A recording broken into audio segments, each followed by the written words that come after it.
This is Mohammed Hassan Sheikh. I welcome you all to the ICB online program for grade 12 biology.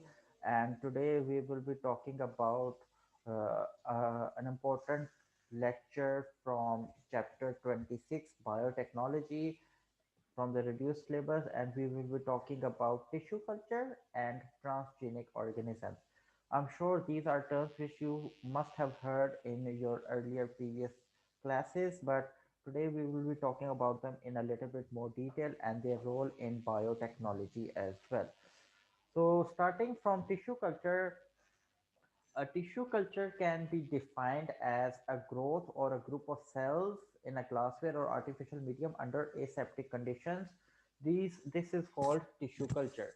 So tissue culture में क्या होता है कि आप एक सेल को या ग्रुप ऑफ सेल्स को आर्टिफिशियल कंडीशंस में या इन विट्रो ऐसी कंडीशंस प्रोवाइड करें कि वो ऑल टुगेदर ग्रो करता करता by mitosis and repeated cell divisions grows into a whole clump of cells eventually called a tissue.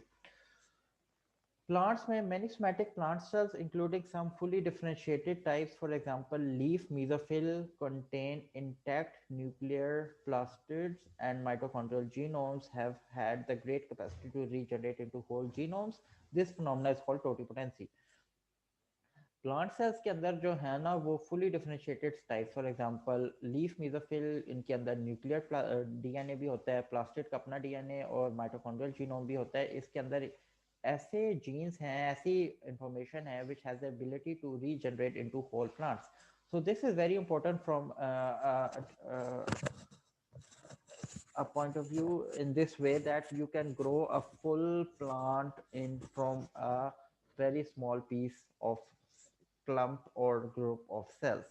This phenomena of plants which have the ability or which have the information to grow into a full plant type is called totipotency, and the plant cell is called totipotent. Methods of plant tissue culture, इसमें क्या होता है कि tissue culture is often a generic term that refers to both organ culture and cell culture.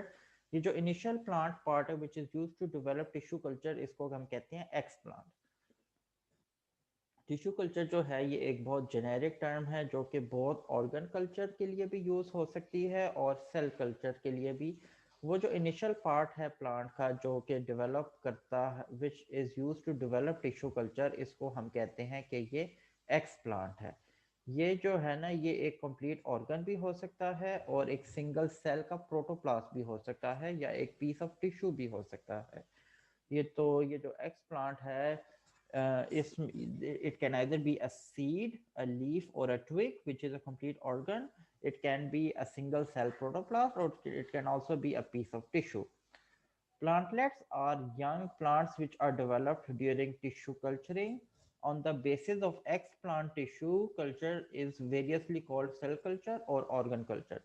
यानी इस paragraph में आपको ये बताया हुआ है कि जो टिश्यू कल्चर है ये बहुत जेनेरिक टर्म है. इसमें ऑर्गन सेल कल्चर भी आता है, ऑर्गन कल्चर भी आता है और सेल कल्चर भी आता है. तो यानी जो जहाँ से आप कल्चर या जिस जहाँ से आप उसको ग्रो करेंगे वो एक ऑल टुगेदर एक कंप्लीट ऑर्गन भी हो सकता है प्लांट के केस में, और एक सेल का प्रोटोप्लास्ट एक सेल भी हो सकता है.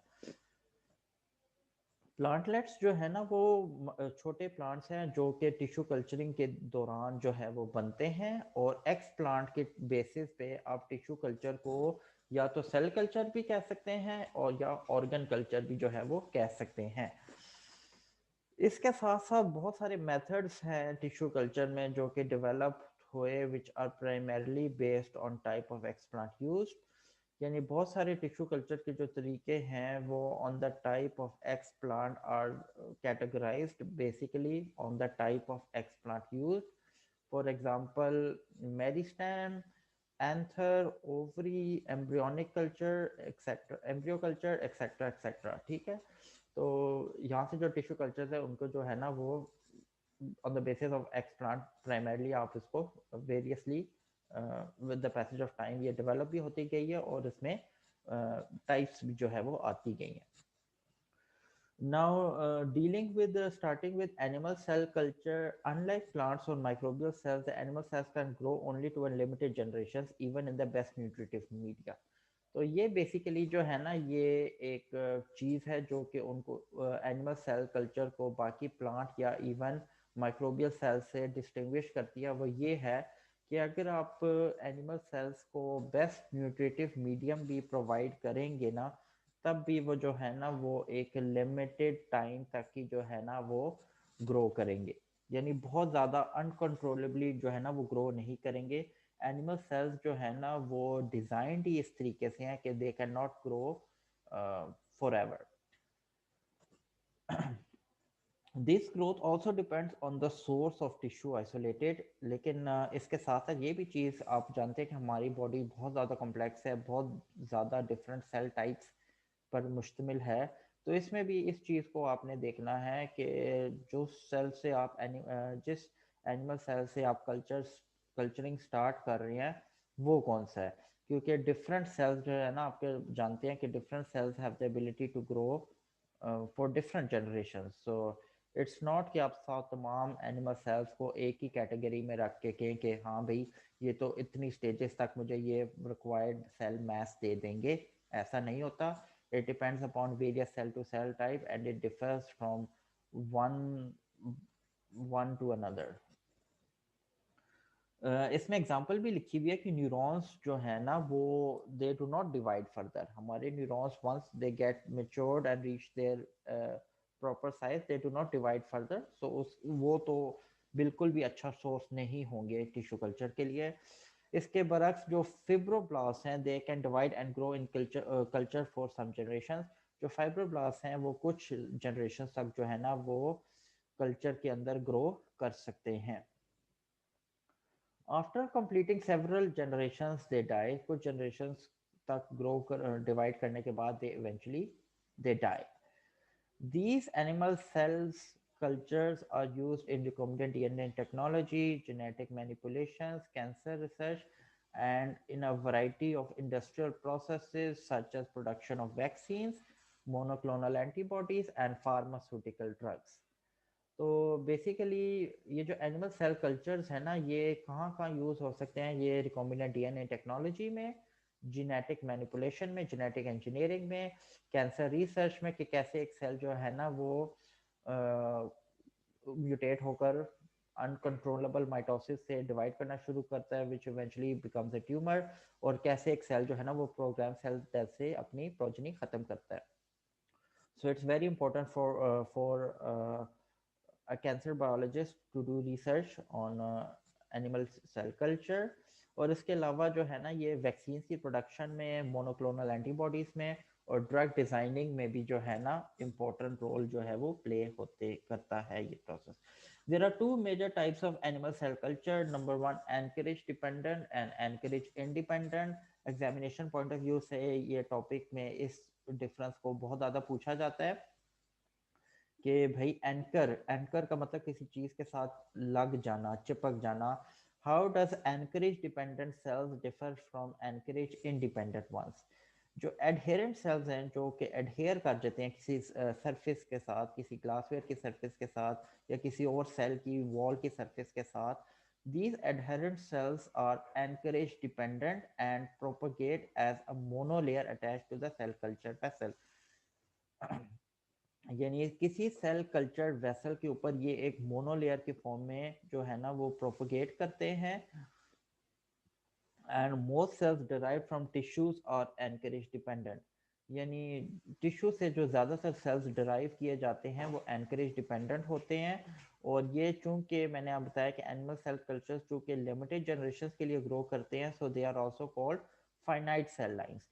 यानी ये सेल्स जो है ना ये टोटली आइसोलेट होकर अकेले जो है ना पैचेस में ग्रो नहीं करते, बल्कि एज अ ग्रुप एग्रीगेट्स के फॉर्म में ग्रो करते हैं और एक दूसरे के साथ अटैच होकर या किसी वॉल या इनर्ट सरफेस के साथ एडहेयर होकर जो है वो ग्रो होते हैं। ये सेल लाइफ चूंकि बहुत ज़्यादा कंटिन्यू नहीं करते for so many generation, they have only a few finite cell lines, they only grow for a few limited generations. That is why इनको हम फाइनाइट सेल लाइंस भी जो है ना वो कहते हैं। इनके बरक्स जो दूसरे सेल्स हैं उनको हम एनकरेज इंडिपेंडेंट में जो है ना वो देखते हैं। जो एनकरेज इंडिपेंडेंट सेल सस्पेंशंस हैं, they can proliferate without being attached to a substratum.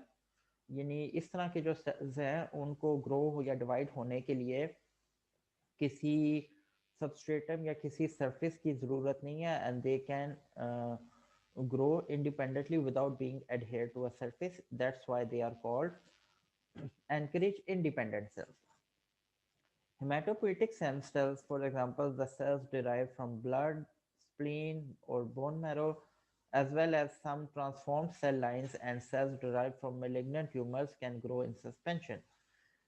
तो इसकी एग्जांपल जो है वो हिमेटोपोइटिक स्टेम सेल्स, मतलब कि वो डिराइव फ्रॉम ब्लड, स्प्लीन और बोन मैरो। इसके अलावा कुछ transform cell lines from malignant tumours. Malignant tumours आप जानते हैं कि वो ट्यूमर्स हैं जो कि continuously grow होते हैं, and they just don't stop and keep spreading in the body, forming new secondary growth areas by the process of metastasis. But उन सेल्स को भी हम जेनेटिकली इंजीनियर करके उनकी प्रॉपर्टीज को यूटिलाइज करते हुए, उनके जीनोम को स्टडी करते हुए, हम उनको as a anchorage independent cell line के तौर पर भी जो है वो यूज कर सकते हैं। क्योंकि ये सेल जो है ना ये अनलिमिटेडली प्रोलिफरेट करते हैं, ग्रो करते हैं, and they for unlimited generation, so they are also called continuous cell lines. यानी ये फाइनाइट सेल लाइंस नहीं है बल्कि ये कॉन्टिन्यूअस सेल लाइंस है। तो एग्जामिनेशन पॉइंट ऑफ व्यू से एडहेरेंट और एनकरेज डिपेंडेंट और एनकरेज इंडिपेंडेंट और फाइनाइट और कंटिन्यूअस सेल लाइंस का जो डिफरेंस है ये पूछा जा सकता है। आपने इसको एग्जामिनेशन पॉइंट ऑफ व्यू से इस तरह से एक्सप्लेन करना होगा कि आपने सेंट्रल में एक लाइन और एक तरफ एंकरेज डिपेंडेंट और एंकरेज इंडिपेंडेंट दूसरी तरफ, और इनको जो है ना आपने मिनिमम 3 पॉइंट्स लिखने हैं on either side to actually properly differentiate between the two cell types. उसके बाद जो है ना second topic of this chapter, which is also very important, is transgenic organisms। और trans का मतलब change, genic का मतलब having genes। तो ट्रांसजीनिक का मतलब है एक ऐसा ऑर्गेनिज्म जिसका अपना जीनोम किसी दूसरे जीनोम की इंसर्शन से जो है वो चेंज हो जाए। तो we can define these organisms as the free living organisms that in the environment that have a foreign gene inserted into them. They are called genetically modified, genetically engineered और transgenic organisms। तीन नाम है इनके, या तो आप इनको genetically modified कहते हैं, या genetically engineered कहते हैं, या genetically या ट्रांसजीनिक कहते हैं।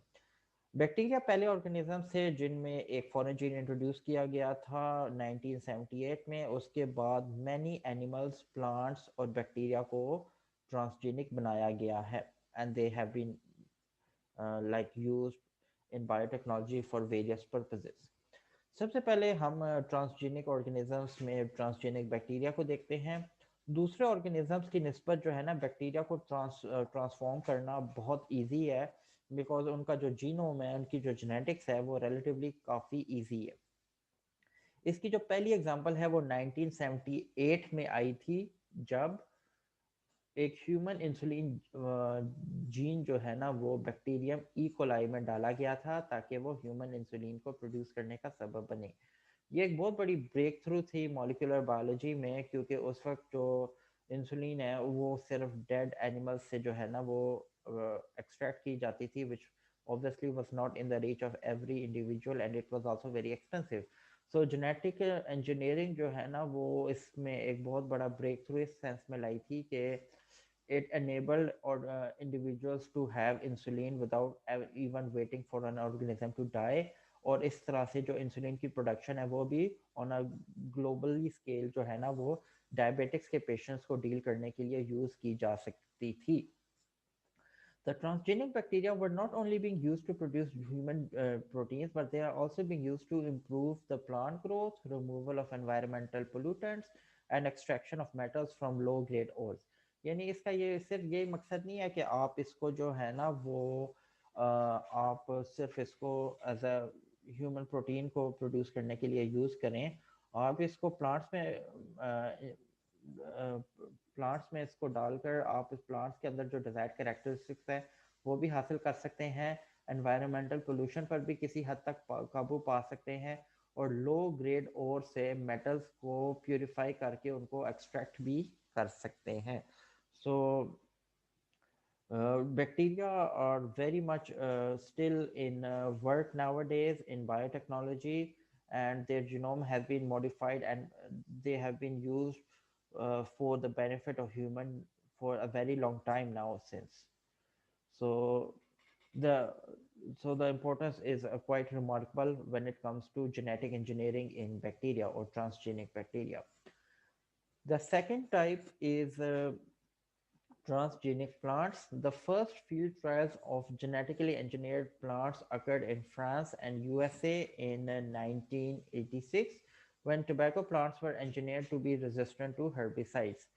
तो इसमें जो फर्स्ट ट्रायल किया गया था जेनेटिकली engineered प्लांट्स का वो फ्रांस और यूएसए में 1986 में किया गया था जब टोबैको प्लांट्स के अंदर जो है ना ये जीन्स डाली गई थी जो कि उनको हर्बिसाइड रेजिस्टेंट बनाई हर्बिसाइड रेजिस्टेंस प्लांट्स के लिए उस वक्त फार्मर्स आजकल भी हर दौर में फार्मर्स को ये चैलेंज ही रहा है कि वो प्लांट की यील्ड को कैसे जो है ना वो इम्प्रूव करें बढ़ाएं और बहुत सारे ऐसे केमिकल्स जो प्लांट को प्लांट्स पे स्प्रे या उनको किसी और इंसेक्ट वगैरह से बचाने के लिए उन पे इस्तेमाल किए जाते थे वो प्लांट की अपनी ग्रोथ को भी जो है वो कम करते थे so that was not very important or not very good for a farmer from an economical point of view.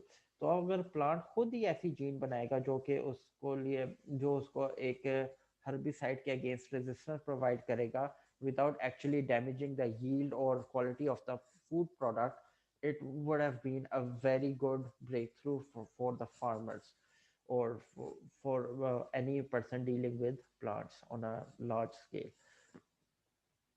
तो इस केस में जो ट्रांसजेनिक प्लांट का एम था ना वो ये था कि प्लांट के अंदर पैदाइशी तौर पर एक ऐसा ट्रेट ले आया जाए जो कि plant which does not naturally occur in this species जो कि प्लांट खुद नहीं बना सकता लेकिन अब प्लांट के अंदर वो जीन वो रिक्वायर्ड कैरेक्टर या ट्रेट इंट्रोड्यूस होने की वजह से वो जो प्लांट है now it is now being able to give that required result without actually having to work too much on or being taken too much care of that plant. It is now since it is naturally synthesizing that product, so it is very impressive. Examples include resistance to certain pests, diseases, or environmental conditions, or the production of a certain nutrient or pharmaceutical drug.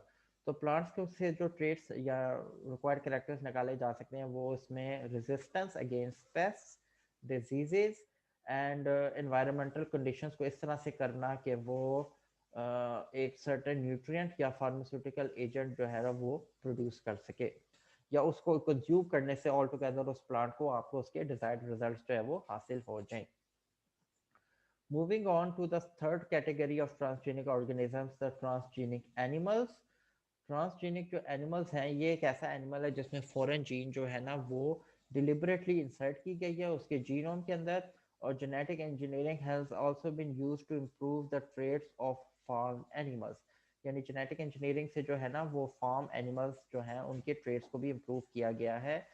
इसके अलावा ये animals जो है ना ये design किए गए हैं कि ये कुछ ड्रग्स भी प्रोड्यूस करें. ठीक है, for example goats have been genetically engineered to produce antithrombin 3 in their milk. ये एक ऐसी ड्रग है जो कि ब्लड क्लॉटिंग को फैसिलिटेट करती है. तो ऐसे लोग जो कि हीमोफिलिक हैं या जिनमें ब्लड क्लॉटिंग प्रॉब्लम्स हैं वो डायरेक्टली इस मिल्क को कंज्यूम करके अपनी इस डेफिशिएंसी को जो है वो पूरा कर सकते हैं. तो ऐसे ट्रांसजेनिक एनिमल्स जो कि ऐसे जेनेटिकली इंजीनियर्ड हैं या डिज़ाइंड हैं आजकल to produce drugs they are called transformer animals. Transformer animals का मतलब है कि यानी जो प्रोडक्ट्स हम एनिमल्स से लेते हैं वो जेनेटिकली इंजीनियर्ड है कि उनके वो जो प्रोडक्ट्स हैं उनमें वो ड्रग जो है वो जेनेटिकली नेचुरली तौर पर जो है वो मौजूद होगी. Okay, that can be either by just simply consuming their milk or in the case of chicken we just by consuming their eggs or whatever product we are obtaining from those animals just by simply consuming them we can actually meet our required results and these animals are called transformer animals which have also influenced the world in a very positive way. So this was all for today's lecture. Do read it.